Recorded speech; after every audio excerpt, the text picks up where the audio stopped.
ప్రార్థన అండి. మీ ఆత్మను దినసారం చేయండి. తండ్రి తన కృపను బట్టి మనందరినీ కూడా ఉన్నతమైన కృపకు పాత్రం చేసి ఆయన రాజ్యములో ఆయన కృపకు పాత్రం చేసి ఆయన బిడ్డలుగా సదా ఆశించడానికి మరి అంగీకరిస్తూ ఉన్నారు. అల్ఫా ఒమేగా, యుగ యుగాలు ఏకరీతిగా ఉన్నవాడను, మార్పు లేనివాడను, మార్పు రానివాడను, మార్పు పొందనివాడను, సదా నా కృపకు మిమ్మల్ని పాత్రం చేయాలని, నా రాజ్యంలో మిమ్మల్ని సమాధానపరచాలని నిత్యం మీతో మాట్లాడుతూ మిమ్మల్ని నా మహిమతో నింపుతూ నా కృపకు పాత్ర చేయడానికి ఇష్టపడుతున్నాను. ఇదే యెహోవాకు సర్వేశ్వరుని కొందరు. ఈ రాత్రి సమయంలో దేవుడు మాట్లాడే మాట శాపగ్రస్తులు శాపగ్రస్తులు శాపగ్రస్తులు. ఈ శాపగ్రస్తులు అనే వాళ్ళు ఎక్కడి నుంచి వస్తారు? వీళ్ళు ఏదైనా దేశం నుంచి వస్తారా, లేక పాతాల నుంచి వస్తారా, లేక వీళ్ళు ప్రత్యేకంగా తయారు చేయబడతారా అని చేసినప్పుడు శాపగ్రస్తులు భక్తుల్లోంచి వస్తారని వాడు. చీకట్లో ఉన్న అబ్రహాము భయంకరమైన బలహీనతలో జీవిస్తున్న అబ్రహాముని దేవుడు దర్శించాడు. అబ్రహాము దేవుని దర్శించలేదు, అబ్రహామునే దేవుడు దర్శించాడు. అబ్రహామునే దేవుడు దర్శించినప్పుడు అబ్రహాము రాజు అయిన మెల్కీసెదెకు దగ్గరికి వెళ్ళి, అయ్యగారు నాకు ఇలాగా స్వరం పడుతుంది, నన్ను వెంబడించు, నిన్ను దీవిస్తానని ఒక స్వరం పడుతుంది, నాకేంటో చాలా భయంగా ఉంది, నేను ఒక పామరుడిని అని ఆ రోజులో గొప్ప యాజకుడిగా చలామణి అవుతున్న రాజు అయిన మెల్కీసెదెకు దగ్గరికి వెళ్ళాడు. ఆయన రాజుగారు, రాజులు దేని మీద ఆధారపడతారు అంటే జాతి రాజుల గురించి చెప్పట్లేదు, న్యాయంగా పరిపాలన చేసేవారు దేని మీద ఆధారపడతారంటే శక్తి మీద ఆధారపడతారు. అలా ఆధారపడతారా అని చూసినప్పుడు హిజ్కియా అన్న రాజు బలహీనుడిగా ఉండగా మరి సిరియా రాజు దండయాత్రకు వచ్చినప్పుడు తను ఉపసించి దేవుడి సన్నిధిలో ప్రార్థన చేసుకున్నాడు. ఏమని ప్రార్థన చేశాడంటే, నేను బలహీనుడని కనుక నన్ను క్షమించి ఈ రాత్రిని చనిపోతున్నాను, నేను నా ప్రజలు అని ఆఖరి రాత్రి అని ప్రార్థన చేశాడు. దేవుడు అన్నే బాధ్యత తీసుకుని బైబిల్లో చాలా చిత్రంగా ఉన్నాయండి. సిరియా రాజును ముత్తాడు, వాళ్ళ బంగారం, వెండి, వాళ్ళ రథాలు అన్నీ కూడా హిజ్కియాకు వచ్చేసింది. హిజ్కియా ఇప్పుడు చాలా బలవంతుడయ్యాడు. ధనానికి ధనం వచ్చింది, ఆరోగ్యానికి ఆరోగ్యం వచ్చింది. మరి రథాలకి రథాలు వచ్చినాయి, గుర్రాలు వచ్చినాయి. ఇప్పుడు చాలా ఆ రోజుల్లో ఉన్న రాజులందరికల్లా చాలా బలవంతుడిగా ఉన్నాడు. ఈ విషయాన్ని పదే పదే వారి సేవకులు వచ్చి తెలియజేస్తూ ఉన్నారు. అయ్యగారు చాలా మరి రథాలు, గుర్రాలు, బంగారాలు అన్నీ ఈయన చూసుకుంటా ఉన్నాడు. బాక్సుల దగ్గరికి వెళ్ళి చూస్తున్నాడు. చాలా బాగా ఉంది అనుకున్నాడు. తన మనస్సులో చిన్న మరి ఆలోచన ప్రారంభమైంది. నేను చాలా బలవంతుడను, నేను చాలా శక్తిమంతుడను, నాకే లోటు లేదు. గుర్రాలకు గుర్రాలు ఉన్నాయి, రథాలకు రథాలు ఉన్నాయి, బంగారానికి బంగారం ఉంది, వెండికి వెండి ఉంది, సైన్యానికి సైన్యం ఉంది. నేను చాలా బలవంతుడను, నేను చాలా బలవంతుడను, నేను చాలా బలవంతుడను. ఆ పిచ్చి హిజ్కియా రాజుకు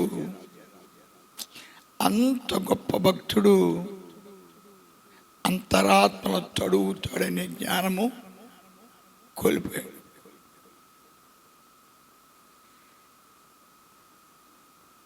వెంటనే దేవుని చేత శపించబడ్డాడు. అతని రథాలు పోని, అన్నీ పోని, గుడ్డివాడిగా మారిపోయాడు. అంచేత బైబిలు మనకు సత్యాన్ని బయలుపరుస్తుంది. మనిషి యొక్క బలము, మనిషి యొక్క జ్ఞానము, మనిషి యొక్క ఆశీర్వాదము భగవంతుని మీద ఆధారపడింది. అందుకు భగవంతుడు కొందరిని ఎన్నుకుని ఏర్పాటు చేసుకుని వాళ్ళకి తన యొక్క సత్యాన్ని తెలియజేసి వాళ్ళు బలవంతులుగా దీవించినట్టుగా బైబిల్ వాక్యం సెలవిస్తూ ఉంది. అందుకే అబ్రహాం గారు అడిగాడు, ఆయన ఎవరో నాకు తెలియదు, ఇలాగ మాట్లాడతాడన్నప్పుడు మెల్కీసెదెకు గారు చెప్పారు, ఆయన సృష్టికర్త అనే దేవుడు, ఆయనకి ఏం కావాలంటే స్తుతి ఆరాధన కావాలి. ఆయన ఆహారం అదే, ఆయన భుజించి దీవిస్తాడు. కనుక నువ్వు స్తుతి ఆరాధన నేర్చుకొని ఆయన అన్నాడు. అబ్రహాం గారి మధ్య ఎలా వస్తున్నా ఆయన అంటే, ముందు ఆ దేవుడు ఎవరిని దర్శించాడు, నన్ను దర్శించాడు. దేవుడు దర్శించిన తర్వాత నువ్వేమయ్యావంటే భక్తుడిగా మారావు. భక్తుడిగా మారావు కాబట్టి ఇప్పుడు నీకు ఏమొస్తుందంటే ఆశీర్వాదము. ఎంతవరకు ఆశీర్వాదము? భక్తుడు దీనుడిగా ఉంటాడు, భక్తుడు వినయం కలిగి ఉంటాడు, భక్తుడు దేవుని మిక్కిడంగా ప్రేమిస్తాడు, భక్తుడు అన్ని విషయంలో దేవుని చేత ఆశ్రయించబడుతూ ఉంటాడు. అందుకు ఆఖరి ఆశీర్వాదం అబ్రహాం గారితో ఆశీర్వదించాడు. నాయన, నీ పిల్లలను రాజుని చేస్తాను, నీ వంశంలోంచి మరి రాజులు పుడతారు, నీ యొక్క వంశం భూలోకంలో గొప్ప వంశంగా పేరుగాంతుంది, వారికి నీ దేవుడిగా ఉంటాను, వారిని నేను ఆశ్రయిస్తానని చెప్పి అబ్రహాం గారికి గొప్ప ఆశీర్వాదం ఇచ్చాడు దేవుడు. సరే, ఇదే విషయాన్ని అబ్రహాం గారు తన పిల్లలకి చెప్పాడు. ఏమీ లేదు, మన బలానికి కారణం దేవుడు, మన శక్తికి కారణం దేవుడు, మన ఉన్న స్థితికి కారణం దేవుడు. అంచేత నువ్వు ఎంత భేదవాడిగా మారిపోయినా ఆ దేవుడితో సవాసం చేస్తే దేవుడిని నిన్ను హెచ్చిస్తాడు. నువ్వు ఎంత ధనవంతుడిగా మారిపోయినా ఆ దేవుని విడిచిపెడితే దరిద్రం అయిపోతావు అనే సత్యాన్ని అబ్రహాం గారు తన పిల్లలకు నేర్పించాడు. దానికి తోడు ఎప్పుడైతే భక్తులుగా మారుతామో సంస్కారం కూడా వస్తుంది. అబ్రహాం గారు దైవజనులను ఎలా ప్రేమించాలి, అబ్రహాం గారు భేదవాళ్ళు ఎలా చేర్చుకోవాలి, అబ్రహాం గారు అనేక మందికి ఆహారం ఎలా పెట్టాలి, మరి అబ్రహాం గారు ఇంటికి వచ్చిన దైవజనుడిని కాళ్ళు కడిగి ఎలా తీసుకెళ్ళాడు, ఇవన్నీ కూడా సంస్కారాలు. ఇవన్నీ కూడా అంతకుముందు అబ్రహాం గారికి సంస్కారాలు లేవు, ఇప్పుడు అన్ని సంస్కారాలు నేర్చుకున్నాడు. అందుకే అబ్రహాం గారు చెప్పాడు, దేవుని ప్రేమించిన వాళ్ళు నీతిమంతులుగా ఉంటారు, యథార్థపరులుగా ఉంటారు, భయభక్తులు కలిగి ఉంటారు, వారు దేవునికి ఇష్టలుగా ఉంటారు, దేవుడు ఎప్పుడు ధారాళంగా దీవిస్తూ ఉంటాడు అని తన పిల్లలకు సందేశం ఇచ్చాడు. పాపం నమ్మారు. తన పిల్లలు అలాగే గొప్పవారుగా ఉన్నారు. ఐగుప్తు నగరం వెళ్ళిన తర్వాత వాళ్ళు దేవుణ్ణి ఆరాధించడం మానేశారు.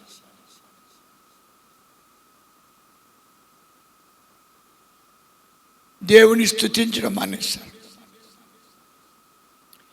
వెంటనే శాపగ్రస్తులుగా మారారు. ప్రియ క్రైస్తవుడా గుర్తుపెట్టుకో, ప్రియ క్రైస్తవుడా చాలా జాగ్రత్తగా గుర్తుపెట్టుకో. దేవుడికి కావలసిన ఆహారము స్తుతి, ఆరాధన. అటువంటి స్తుతిని గనక విడిచిపెట్టినప్పుడు, అటువంటి ఆరాధన కనుక విడిచిపెట్టినప్పుడు నువ్వు శాపగ్రస్తుడిగా మారిపోతావు. తినటానికి తిండి లేనివాడుగా, కట్టడానికి బట్టలేనివాడుగా, అన్నిట్లకన్నా ముఖ్యంగా తాగుబోతుగా, తిరుగుబోతుగా, వ్యభిచారిగా, విలువ లేనివాడుగా, పామర జనాంగంగా మారిపోతారు.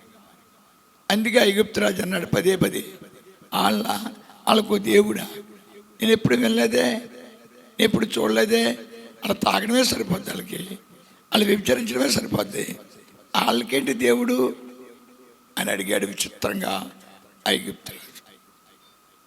కానీ ఇజ్రాయేలుకు ఒక ఇలవేల్పున్నాడు, ఆయన పేరు దేవుడు. ఆ దేవుణ్ణి ఆరాధించినప్పుడు ఇజ్రాయేల్ గొప్పవాళ్ళుగా ఉంటారు. ఆ దేవుని గనక ఆరాధించిన పక్షంలో, ఆ దేవుని గనక స్తుతించిన పక్షంలో దరిద్రులుగా మారిపోతారు, శపించబడతారు వాళ్ళు. అంచేత విలాపాలు 1వ అధ్యాయంలో చూసినప్పుడు, అందుకే 1వ అధ్యాయం 1వ వచనం, విలాపాలు 1వ అధ్యాయం 1వ వచనం. జనభరితమైన పట్టణము, జనభరితమైన పట్టణమా, ఎట్లు ఏకాకి అయిపోయింది, దుఃఖాక్రాంతమాయను. దేవుడు ఒక అద్భుతమైన విషయం చేశాడు. వాళ్ళను ఒంటరి వాళ్ళని చేయక వాళ్ళకు తోడుగా ఉన్నాడు. నా గుడారం మీ మధ్యన ఉన్నది. దేవుడు ఏం చేశాడంటే వాళ్ళ మధ్యన మందిరం పెట్టాడు. ఈ మందిరానికి ఖచ్చితంగా వాళ్ళు వెళ్ళాలి, ఆరాధన చేయాలి, దేవుని స్తుతించాలి.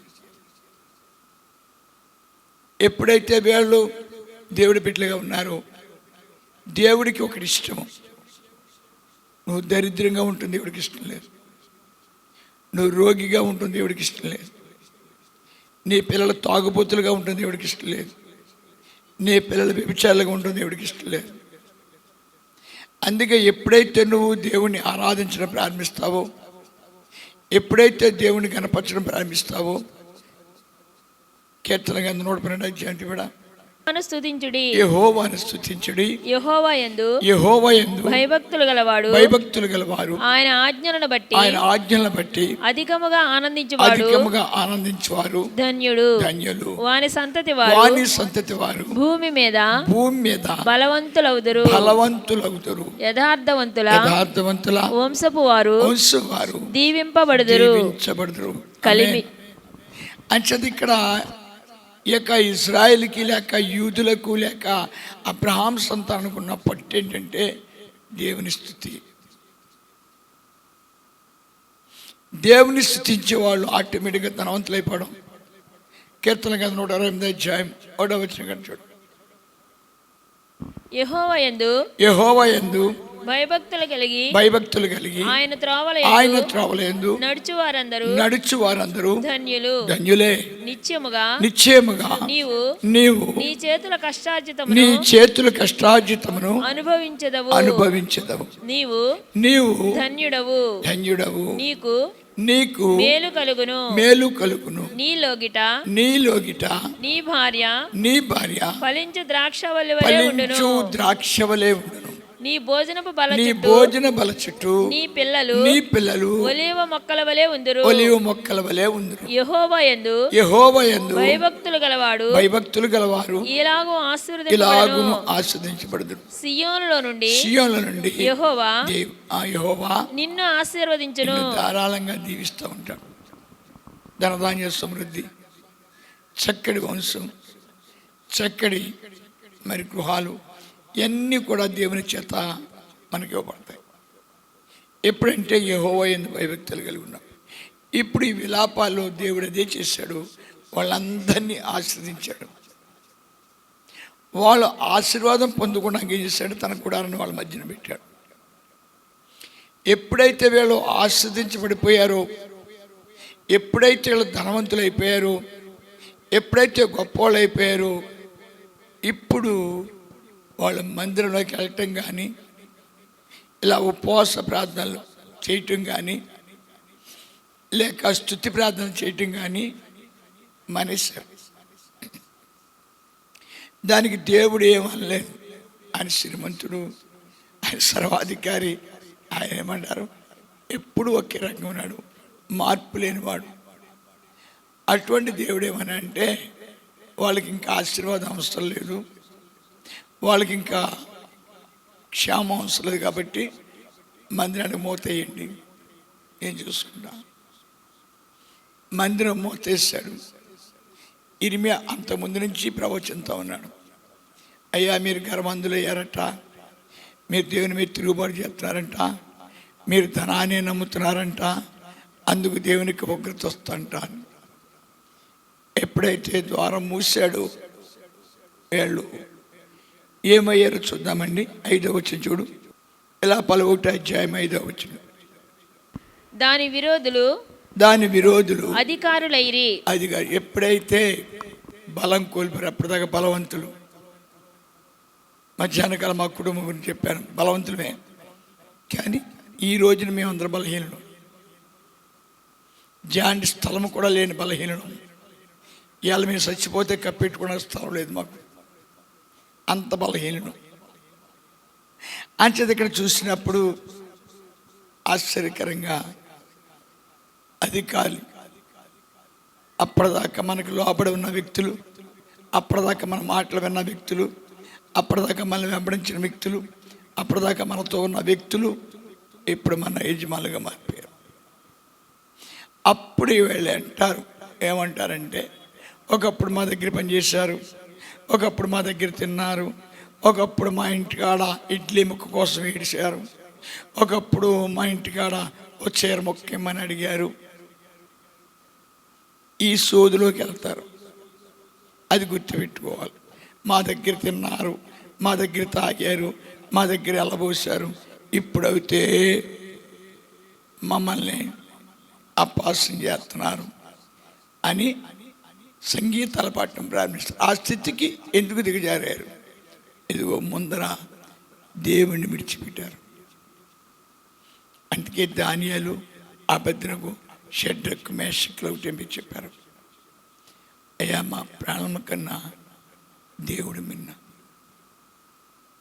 ఒకవేళ మా సమయం అయిపోయింది అనుకోండి, వెళ్ళిపోతాం, కానీ దేవుడి చేత శపించబడం. ఇప్పటికే పొరపాటు అయిపోయింది. మా పితరులు అందరూ కూడా పనిచేశారు. దేవుడి కన్నా ధనం గొప్పదని, దేవుడి కన్నా పదవులు గొప్పవని, దేవుడి కన్నా లోకంలో సుఖ సౌఖ్యాలు గొప్పవనుకుని వాళ్ళు దేవుడితో పెంచిపెట్టుకున్నారు. ఇప్పటికే దరిద్రులైపోయారు. మరి ఒక్కసారి దేవునికి ఉగ్రతకు మేము పాత్రలు కాలేము. ప్రాణం పోయినా బాగాలేదు. మా మూలంగా మా పిల్లలకి శాపం రావడానికి లేదు. అలా వస్తుందా శాపం? అలా శాపగ్రస్తులుగా మారతారా? చూద్దామండి. మళ్ళీ నెహమ్యా 1వ అధ్యాయము 6వ వచనం చూద్దాం. నీ చెవి యొగ్గి నీ నేత్రములు తెరచి నీ సన్నిధిని దివారాత్రములను నీ దాసులైన ఇశ్రాయేలీయుల పక్షముగా నేను చేయు ప్రార్థన. ఇక్కడ ప్రార్థన చాలా గమ్మత్తుగా చేస్తున్నాడు. ప్రార్థన చేస్తూ దేవుడితో చెప్తున్నాడు, కొంచెం నా మొరైనవయ్యా, అయ్యా నా వైపు కొంచెం జాలిగా చూడయ్యా, అయ్యా మా మీద దయ చూపించయ్యా. మా పితలు ఒళ్ళు కూపోయి అదరకూపోయి ధనం గొప్పదనుకుని లోకం గొప్పదనుకుని అయ్యా నిన్ను విసర్జించి ఈ రోజున మేము ఈ దరిద్రులుగా మారిపోవడం కారణభూతులు అయ్యారయ్యా. ఇది మేము చేసిన తప్పేనాయన. ఇది స్వయంగా మా పితరులు కోల్పోయి ఆస్వాదించే నిన్ను, దీవించే నిన్ను, కాపాడే నిన్ను విసర్జించి శపించబడ్డారయ్యా. ఇవాళ మేము ఈ విధంగా తినడానికి తిండి లేకుండా, కట్టడానికి బట్ట లేకుండా, ఉండటానికి ఇల్లు లేకుండా అయిపోవడం కారణము మేము శపించబడినామయ్యా. అయ్యా దయ చూపించవా, అయ్యా కరుణ చూపించవా, అయ్యా అయ్యా మా మీద జాలి చూపించవా. చిన్నపిల్లోడే, 21 సంవత్సరం కుర్రోడే, కానీ అతను తెలుసుకున్నాడు మా పితరులు పాపం చేయటం వల్ల, ఎటువంటి పాపము, గర్వించటం వల్ల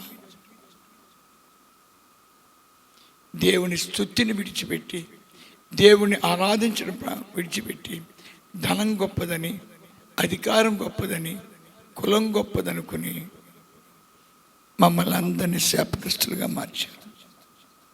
బిడ్లారా, మీ కుటుంబానికి శాపం రాకుండా ఉండాలంటే మిమ్మల్ని దేవుడు పిలుచుకున్నాడు, గుర్తుపెట్టుకోండి.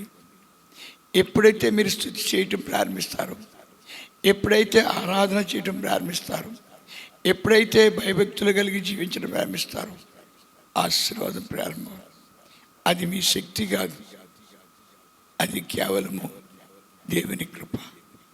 మీరు దేవుడు ఆస్వాదించిన తర్వాత దేవుని విడిచిపెట్టి ధనాన్ని ప్రేమించి, కులాలు ప్రేమించి, మతాలు ప్రేమించినప్పుడు దేవుడిచ్చిన ఆశీర్వాదం బదులు శాపం ప్రాప్తిస్తుంది. అందుకే ఇశ్రాయేలు శాపగ్రస్తులుగా మారిపోయారు. అంచేత ఇశ్రాయేలు బయలుదేరినప్పుడు ఒక చక్కటి మాట చెప్పాడు, ముందు మందస్సం కట్టండి. మందస్సం కట్టి దేవుని స్తుతించడం ప్రారంభించండి, దేవుని ఆరాధించడం ప్రారంభించండి, దేవుని గణపరచడం ప్రారంభించండి. ఎప్పుడైతే వాళ్ళు స్తుతించడం ప్రారంభించారో, ఎప్పుడైతే వాళ్ళు ఆరాధించడం ప్రారంభించారో, ఎప్పుడైతే వాళ్ళు గణపరచడం ప్రారంభించారో, ప్రపంచానికి అంతటికి ఒక వార్త వెళ్ళింది. వార్త ఏంటంటే ఇశ్రాయేలు దేవుడు వాళ్ళ మధ్యకు వచ్చాడు. కనుక ఇక వాళ్ళని ఎవరు చేయించలేరు. ఇశ్రాయేల్కి ఏం చెప్పాడు దేవుడు? మోషే గారు ఏం చెప్పాడు? దేవుని స్తుతించండి, దేవుని ఆరాధించండి, దేవుని కనపరచండి. అదే మీ శక్తి, అదే మీ బలము, అదే మీ ఆశీర్వాదం. అంచేత ఈ దేవుని బిడ్డలకు ఎప్పుడు దాకా తరతరాలు ఎప్పుడైతే గొప్ప దేవుని స్తుతి ఆరాధన చేస్తూ ఉంటామో, దేవుడు చెప్పాడు, మీ పిల్లలు నిత్యము ధారాళంగా ఆశీర్వదిస్తాను. ఓ పెద్ద కులమాడవై దరిద్రుడు కూడా ఎంత బాగుంటుంది. అవును, ఆ దరిద్రం ఏంటో మేము అనిపించాం, ఆ దుఃఖం ఏంటో మేము అనుభవించాం, ఆ నిందలేంటో మేము అనుభవించాం. మా నాన్నగారు తిరిగి మళ్ళీ దేవుడి దగ్గరికి వచ్చిన తర్వాత వెంటనే ఆశీర్వదించాడు. కానీ ఎవడో కులం గొప్పదని చెప్పాడట, ఆ కులాన్ని ఇసుకుపోయాడు, కాలు ఇరిగిపోయింది, భయంకరంగా శాపగ్రస్తుగా మారిపోయాడు. ఎప్పుడు చచ్చిపోతాడా, ఎప్పుడు కప్పెట్టేద్దామా అనే దీక్ష. సావనే చచ్చాడు, కప్పెట్టాం, వెంటనే దేమైపోయాడు. వెంటనే దేమయ్యాడు. అంచేతన ప్రేర శాపగ్రస్తులు ఎలా ఉంటారు? వాళ్ళ నైజం ఏంటి? శాపగ్రస్తులు తిండిని ప్రేమించి, ధనాన్ని ప్రేమించి, వాళ్ళ హృదయంలో మేము గొప్పవాళ్ళము అంటే వాళ్ళ నాశనానికి కారణం. వాళ్ళ పిల్లలు బానిసలేపడం కారకులు వాళ్ళే. మేము గొప్పవాళ్ళము, మాకేం లోటు మాకు అన్నీ ఉన్నాయి, మాకేం లోటు అనే మనస్సు ఎక్కడైతే ఉందో వాళ్ళే శాపగ్రస్తులు. వాళ్ళే దేవునికి ఉగ్రతకు పాత్రులు. వాళ్ళ పిల్లలు తినడానికి తిండి లేకుండా, వాళ్ళ పిల్లలు కట్టడానికి బట్ట లేకుండా, వాళ్ళ పిల్లలు పోవడానికి పొయ్యి లేకుండా శాపగ్రస్తులుగా మారిపోతారు. ఇవాళ అనేక మంది జ్ఞానులు, సాధు పొంగవులు అందరూ కూడా లేచి అమెరికా గురించి కామెంట్ చేస్తున్నారు. అమెరికా ఎలా పాడైపోద్ది, అమెరికా ఎలా తొలడిపోద్ది, అమెరికా ఏ విధంగా నాశనం అయిపోద్ది, అమెరికాలో ఎలా దరిద్రం పుట్టుకొస్తుంది, అమెరికా ఏ విధంగా. ఇంచేత ఒకప్పుడు అమెరికా తినడానికి తినలేని రాజ్యం. అటువంటి రాజ్యంలో యేసు ప్రభువారు ప్రవేశించారు. ఆ రాజ్యాన్ని అప్పిచ్చే దేశంగా మార్చారు. ఇవాళ అమెరికా అడుక్కుని స్థితికి వచ్చింది. అదే మన బైబిల్లో చూసినప్పుడు యోనానికి ఆకేస్తుంటాడు, నినేవే పట్టణానికి వెళ్ళు. వాళ్ళు గర్విస్తున్నారు, అందుకు వాళ్ళు దరిద్రులే కాబోతున్నారు. వాళ్ళు గర్విస్తున్నారు, వాళ్ళు శాపగ్రస్తులు కాబోతున్నారు. నువ్వు వెళ్ళి చెప్పు, దేవుని స్తుతించమని చెప్పు, దేవుని ఆరాధించమని చెప్పు, దేవుని కనపరచమని చెప్పు, వాళ్ళు ఆశ్రయించబడతారు. బైబిల్లో ఏమి రాయబడిందంటే, వాళ్ళు తిరిగి స్తుతించడం ప్రారంభించిన తర్వాత 100 సంవత్సరాలు ఆశ్రయించబడ్డారు, తిరిగి పాడైపోయారు. అంచేత క్రైస్తుడి యొక్క బలము, క్రైస్తుడి యొక్క శక్తి, క్రైస్తుడి యొక్క మహిమ ఎక్కడుందంటే స్తుతి, ఆరాధన. ఏ క్రైస్తవుడు ధనాన్ని ప్రేమిస్తున్నాడు, ఏ క్రైస్తవుడు లోకాన్ని ప్రేమిస్తున్నాడు, ఆయన అంతరాత్మను తొలగలవాడు. నీకు ధనం ఇస్తే ఏం చేస్తావో తెలుసు. అందుకు లోతుకు ధనము ఇస్తే ఏం చేస్తాడో చూద్దామని ధనమిచ్చాడు. భార్య ఉప్పుస్తమైంది, బిడ్డలు వ్యభిచారులు అయ్యారు, వాడు తాగుబోతయ్యాడు. దెబ్బతిన్నాడు. తిరిగి వచ్చి అన్నగారి దగ్గర ఒక మాట చెప్పాలి, అన్నయ్య తప్పు చేశాను, జీవజల బుగ్గైన దేవుని విడిచిపెట్టాను, అందుకే భయంకర దెబ్బతిన్నాను అన్నయ్య అని చెప్పాలి. చెప్పలేదు. శాపగ్రస్తుడు. వాడు వంశానికి శాపం తెచ్చిపెట్టాడు, వాడి తరాలకి శాపం తెచ్చిపెట్టాడు, వాళ్ళ బిడ్డలకు శాపం తెచ్చిపెట్టాడు. ఈ రోజున నీవు కూడా ధనాన్ని ప్రేమిస్తే, నువ్వు కూడా లోకాన్ని ప్రేమిస్తే, నీవు కూడా నువ్వు కనపరుచుకుంటే నీ పిల్లలకు శాపం ప్రాప్తిస్తుంది. వాళ్ళు ఎంతగా కష్టపడినా. అందుకే నెబుకద్నెజరు రాజు అడిగాడు, నాయనా వీళ్ళు మరి ఎంతకాలం ఇలాగ ఉంటారు? వాళ్ళ గర్వం అణిగేదాకా అలా ఉంటారు. వాళ్ళకి గర్వం పోవాలి. వాళ్ళకి గర్వం పోవాలంటే ఏం చేయాలని అడిగాడు నెబుకద్నెజరు రాజు. వాళ్ళ మనోనేత్రాలు తెరపడాలి, దేవుడు వాళ్ళ మీద జాలి చూపించాలి, దేవుడు వాళ్ళ మీద ప్రేమ చూపించాలి, వాళ్ళు తిరిగి భక్తులు చేయాలి, తిరిగి వాళ్ళ స్తుతి ఇవ్వాలి, తిరిగి వాళ్ళు దేవుని కనపరచాలి, తిరిగి వాళ్ళు ఆశ్రయించబడతారు. అందుకు నీ ఆశీర్వాదం, నీ ఘనత, నీ యొక్క జీవితంలో గొప్పతనం ఎక్కడుందంటే నీ స్తుతి, ఆరాధన. ఎలాగా? నిష్కలంకంగా నా జీవితానికి దేవుడు చాలు, నా ఇంటికి ఎలవేలు పైనే, నా జీవితానికి చుక్కాని ఆయనే, మనుగడ సాగించేవాడు కూడా ఆయనని. ఈ మట్టి శరీరము యొక్క మట్టిలో కలిసి వరకు ఆ తండ్రి నాకు తోడు అని ఎవరైతే మనసులో తలుస్తున్నారో వారందరూ కూడా ఈ లోకంలో దేవుని చేత ఆశ్రయించబడుతూ, ఘనపరచబడుతూ, దీవించబడుతూ, తరతరాలుగా ఆశ్చర్యకరంగాను సంతోషకరంగా ఉందిరుగాక. ఆమేన్. వాక్యం దేవుడు వినికిడితో ఆశ్రయించగాక. దేవవాక్కు ప్రార్థన అండి. కనికరం గల మహారాజా, అంతరాత్మ తడవగల గొప్ప శక్తిమంతుడు కనుక బిడ్డలు ఎవరు కూడా ధనం గొప్పది, అందుకే ధనం కోసం ప్రార్థన చేస్తూ ఉంటారు. అయ్యా తెలివి గొప్పది, అందుకే తెలివి కోసం ప్రార్థన చేస్తూ ఉంటారు. విద్య గొప్పది, అందుకే విద్య కోసం ప్రార్థన చేస్తూ ఉంటారు. దేనికి ప్రార్థన చేయరంటే, తండ్రి నీవుంటే నాకు అన్నీ ఉంటాయి, నువ్వు కావాలి స్వామి, నన్ను పరిశుద్ధపరచు, నన్ను పవిత్రపరచు, మా ఇంటికి వెలుపుగా ఉండు, మా జీవితాలు చుక్కానుగా ఉండు, తరతరాలుగా మమ్మల్ని దీవించి ఆశ్రయించి నీ బిడ్డలుగా నీ కృప చూపించి ప్రభు అని ప్రార్థిస్తుండగా మన వంశాలు ఉద్ధరించబడుతూ ఆశ్రయించబడుతూ గణపరచబడుదురుగాక. ఆమేన్. హల్లెలూయా, హల్లెలూయా, హల్లెలూయా.